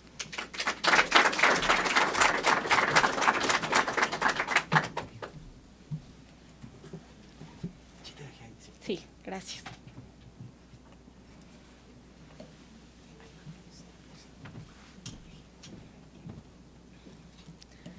Hola a todos, mi nombre es Andrea Fastlich y hoy les voy a platicar, gracias Irving por la introducción, sobre los determinantes del rezago educativo en México, y este es un análisis que integra tanto la parte econométrica como la parte de machine learning. Entonces, primero que nada, ¿a qué me refiero con rezago educativo? Rezago educativo es esta carencia de educación, y cómo la estimo es la brecha o la diferencia entre el nivel de educación que alguien debería de tener para su edad versus el que realmente tiene. Entonces, básicamente es una variable dicotómica. Si existe la carencia, tiene rezago, o si no, pues no hay rezago educativo y tiene la persona educación para su edad. ¿Por qué es relevante en México? Pues sin duda, la educación consiste de una barrera importante para la movilidad social, pero más que nada porque perpetúa estas desigualdades socioeconómicas. Mi enfoque de este análisis es niños y jóvenes de 6 a 18 años, de hogares monoparentales más que nada, pero principalmente lo que analizo son sus madres y si ellas son las que son jefas de hogar y si pertenecen a la fuerza laboral. Entonces, ¿por qué este estudio? Más que nada porque estas madres enfrentan desafíos adicionales para equilibrar tanto el cuidado del hogar como el sustento de él. ¿Y por qué es relevante este estudio? Pues más que nada hay un impacto aquí de la educación y de la economía. Entonces, ¿cómo se relaciona esto? El rezago educativo reduce estas oportunidades para el desarrollo personal y afecta estas perspectivas de empleo para las personas. También en el desarrollo económico, más desde una perspectiva más macro, sin duda incrementa y genera disparidades regionales, como vamos a ver más adelante, pero también perpetúa esta movilidad social. Finalmente, pues por no dejar de mencionar el contexto legal, en nuestra Constitución, nada más y nada menos en el artículo 3, la educación es un derecho básico. Con base en esto, les platico mi pregunta de investigación. ¿Cuáles son los determinantes clave del rezago educativo en México? Pero principalmente, y ligado al enfoque, ¿cómo influyen estos determinantes en la probabilidad de tener rezago educativo entre los hijos e hijas de hogares monoparentales que son encabezados por madres, mujeres que participan en la fuerza laboral? Para platicarles un poquito de la literatura, Huisman y Smith hicieron un estudio en el 2015 donde analizan el rezago educativo en 30 países en vías de desarrollo, no incluyen a México en este estudio, y lo que encuentran es de que hay mayor rezago educativo en los hogares donde existen hermanos, donde el hogar es monoparental, donde no hay abuelos cercanos, donde se vive en una zona rural, donde no existe un apego cultural y también se ve un claro énfasis en la transición de primaria a secundaria, donde incrementa este rezago educativo. Después Esquivel hace un análisis y encuentra esta conexión entre la pobreza y el rezago educativo en México, más que nada, y después McLagnahan y Sandefur encuentran y analizan esta estructura familiar. Golding, Premio Nobel de Economía del 2023, lo que analiza es cómo existen desventajas educativas en hogares monoparentales, pero desde el punto de vista de la mujer, donde ella es la que es jefa de hogar. ¿Y por qué? Más que nada porque es una doble carga para las mujeres que participan en el mercado laboral. Finalmente, Naiker incluye esta metodología de Machine Learning para analizar estudios de educación, y entonces lo que este presente estudio, en lo que hago en este estudio, es aplicar este mismo marco, pero al contexto de México, e incluir en la metodología los diferentes métodos tanto de Machine Learning como de econometría, pero más que nada hacer un énfasis en este subgrupo inexplorado, tanto de los jóvenes como del enfoque de las madres. Entonces, ¿qué datos utilizo para el estudio? Es la Encuesta Nacional de Ingresos y Gastos de los Hogares, conocida como la ENIG, y particularmente población y pobreza. A partir de aquí obtengo los datos que necesito para hacer el análisis, y el periodo de esta última encuesta que tenemos es del 2022. Entonces, mi variable dependiente es el rezago educativo, como les mencioné previamente, es 0 o 1. 0, no hay rezago, no hay carencia. 1, la persona tiene rezago educativo. Y para platicarles sobre mis variables independientes o de control, les presento este esquema. Entonces, es un esquema que está dividido en 3 partes. Primero, a nivel individual. Entonces, yo lo que analizo es el joven que estoy viendo, de entre 6 a 18 años, su edad y su género, y si tiene o no la carencia de rezago. Después, amplié el marco para analizar las características de la madre. Entonces, con las características de esta madre, entiendo su edad, el nivel de educación que tiene, su estatus de empleo y también si tiene pareja o no. Y finalmente, las características del hogar. En estas características del hogar incluyo desde el ingreso corriente per cápita hasta si se habla lengua indígena o no, las diferencias, carencias, como de vivienda, de alimentación, de seguridad social, etcétera, y también si hay otros miembros en el hogar presentes o no. Entonces, a partir de estas variables, les platico ahora sobre mi metodología. Aquí, como les platiqué, integro diferentes modelos, pero también los interrelaciono para sacarle el mejor provecho a cada uno. Entonces, primero, empiezo con el modelo Lasso. Este modelo lo que hace, que es de Machine Learning, lo que hace este modelo es seleccionar las variables más relevantes que necesito para el estudio, las que más me van a ayudar a explicar la probabilidad de tener rezago educativo. Una vez que las encuentro, utilizo el modelo Probit. El modelo Probit de econometría lo que hace es estimar esta probabilidad de tener o no rezago educativo. Después profundizo este modelo para estimar los efectos marginales y entonces ya ver la dimensión mucho más puntual y numérica, por así decir, de esta probabilidad de tener rezago educativo según las diferentes características. Y para terminar, utilizo otro modelo de Machine Learning que se llama máquinas de vectores de soporte o Support Vector Machines, y a través de este modelo lo que hago es mejorar esta precisión de clasificar el análisis y la predicción del modelo. Entonces, antes de llegar a la parte de los resultados, quisiera ponerles esta imagen visual. Esta es la distribución de la edad del individuo, como saben y les comenté previamente, va de 6 a 18 años y de color azul podemos ver los que tienen rezago educativo. Entonces, y los de rosa los que no tienen rezago educativo o esta carencia. Aquí podemos ver cómo de pronto hay muchas más personas que a partir de entre los 12 y 14 años comienzan a verse cómo incrementa esta probabilidad o esta presencia de esta carencia de rezago educativo. Este mapa ilustrativo de México por estado, y aquí podemos ver la proporción de rezago educativo por estado. Los de color rosa son los que mayor proporción tienen rezago educativo los jóvenes, y los de azul son los que menos. Podemos ver Ciudad de México y también el noreste del país, como son los que menos, y después los otros estados que tienen mayor presencia de rezago educativo como proporción de su población. Entonces, ahora sí, pasando a los modelos. El primero, Lasso, que les comentaba, significa Least Absolute Shrinkage and Selection Operator. Este modelo lo que hace es seleccionar las variables que más explican el modelo, y cómo lo hace, elimina las que no sirven. Entonces, lo que hace es penalizar el término de error basado en la magnitud del coeficiente de las variables y me deja solamente con las que contribuyen al modelo. Entonces, al correr este modelo, lo que buscamos es el parámetro lambda mínimo. Y a través de este parámetro, lo que encuentro es que son 23 variables las ideales para correr este modelo. 23, obviamente, ya previamente seleccionadas con base en la literatura. A partir de estas 23 variables, lo que hago ahora es estimar el modelo Probit. Este modelo estima la probabilidad de tener rezago educativo, y es una función básicamente dicotómica. Entonces, aquí podemos ver el resultado de ambos modelos juntos, del Lasso y del Probit.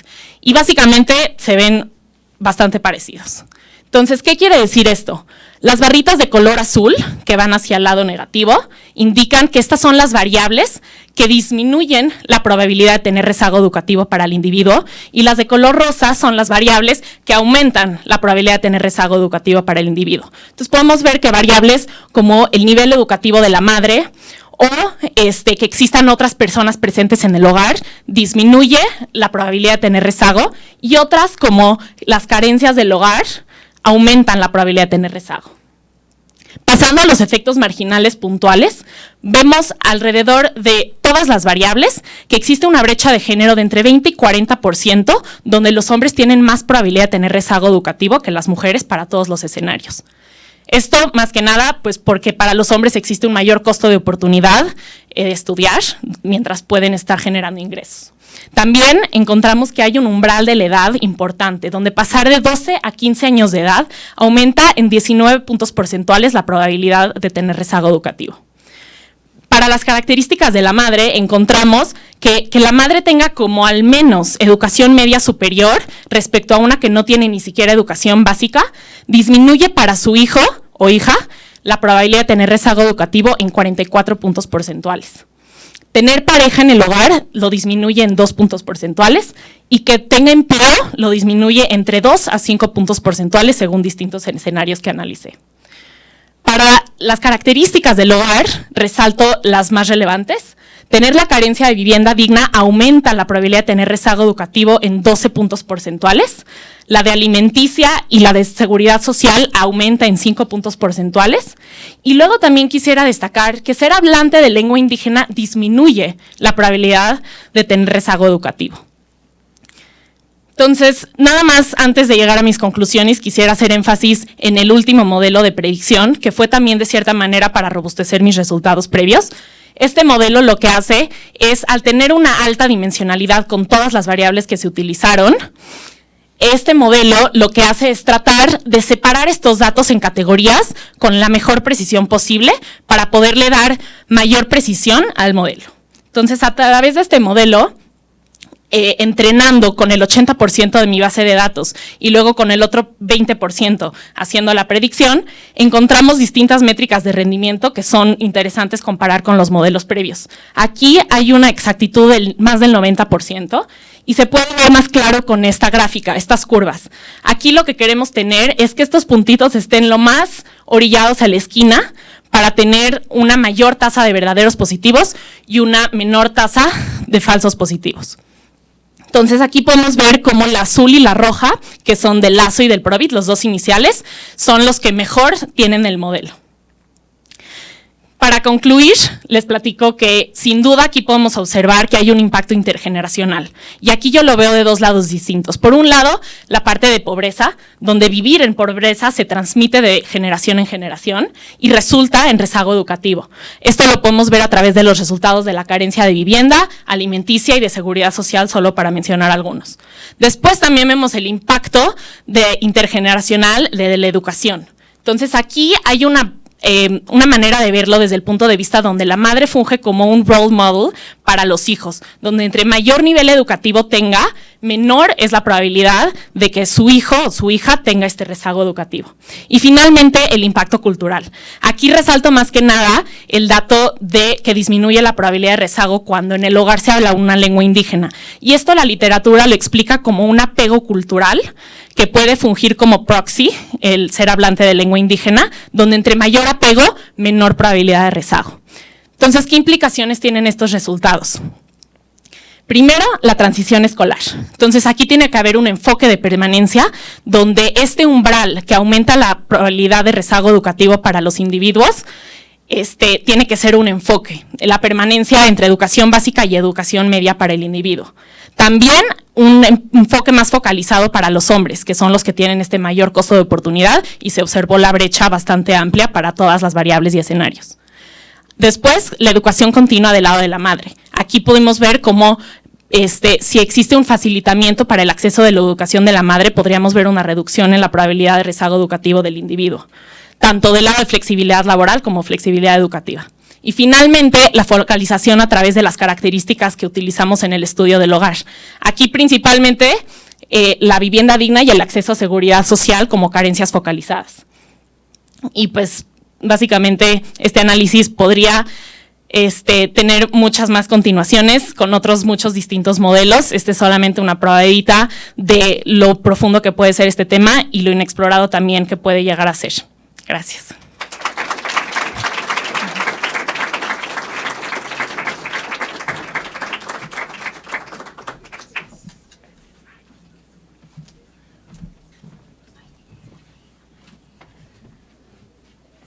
Estoy viendo con cuál se ve mejor. Ahí voy, nada más.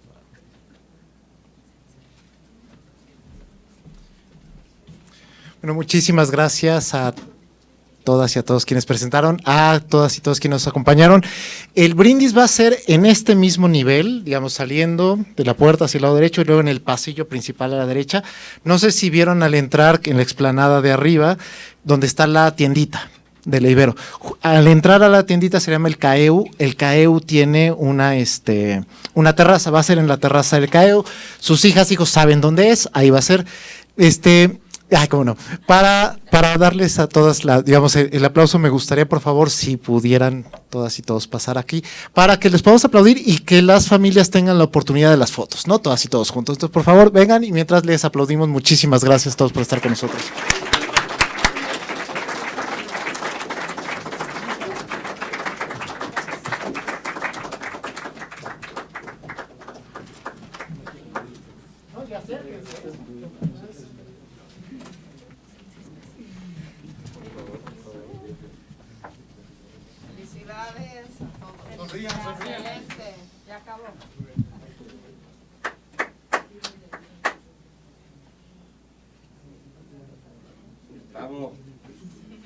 Bravo a todos. Quedan contratados. Sí. Ay, caray. Qué buen día.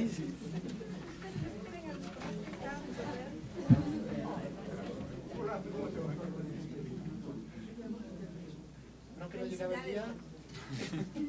Caray. Contigo. Ahora con su director. Sí, con él. ¿Quién de los profes está? Isidro. Pablo. Profesores, vénganse. Hacerlo da pena. Hacerlo da pena. Me dijeron que tenía que entenderme. Si no, lo bueno estamos.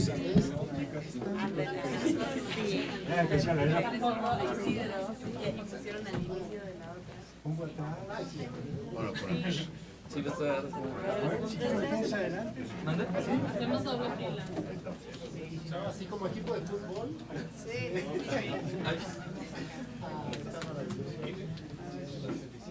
Una, dos, tres. Bravo. Sonrían. Bueno, súper. Aguanten, chicos.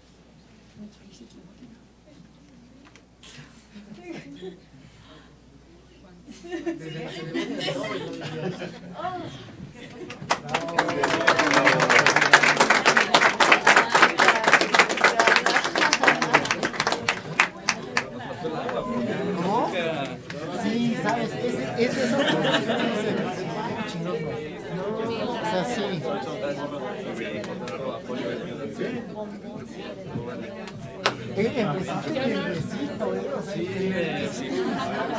Ay, Dios. Con tanto Agradables y todo. Ya.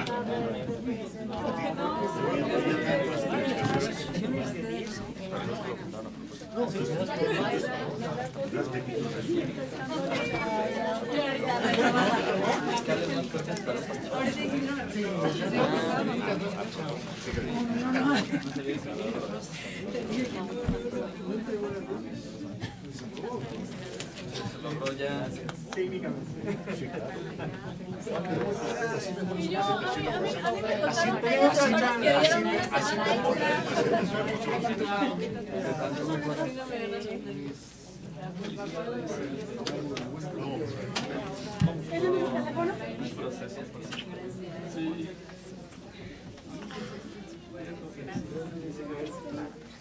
Oigan, alguien está dejando un teléfono acá. Yo iba a llorar cuando te vi.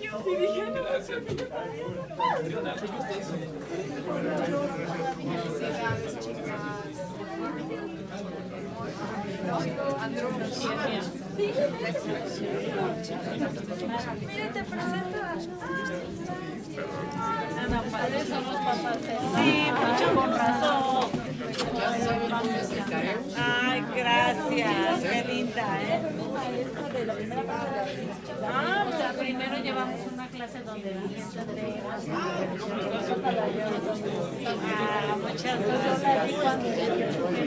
Pero totalmente congruente con lo que ella dice. Con lo que ella sí. O sea, va con ella.